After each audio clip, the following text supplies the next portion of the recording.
Je vais parler du mot ordre, en français mais également en hébreu. C'est un mot qui a une certaine polysémie. Je donne des ordres, je mets de l'ordre. Chez les Juifs, il y a la cérémonie de la bar mitzvah. Bar mitzvah, c'est l'enfant qui a 13 ans, mâle, et qui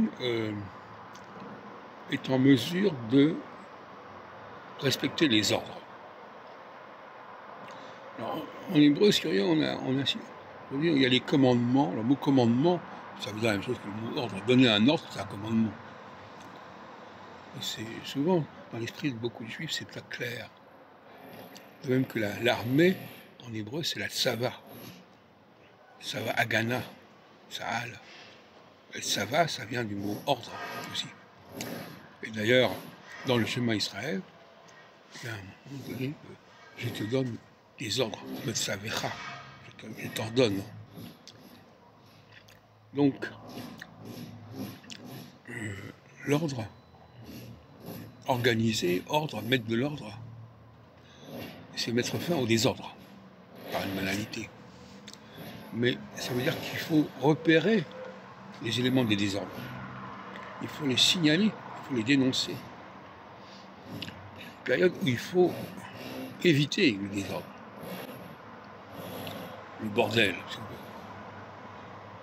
Et il faut partir à la poursuite de tout ce qui est de l'ordre du désordre.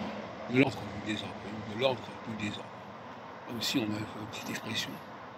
On voit à quel point le mot ordre a une richesse de signification considérable. Ordonner les choses. Ordonner les choses, les mettre dans l'ordre. Dire les choses dans l'ordre. Il y a aussi un problème de diachronie, de synchronie. La diachronie, c'est que les choses se mettent dans un certain ordre chronologique. Et la synchronie, c'est que chaque chose soit à sa place. Donc aussi, là, il y a un problème d'ordre.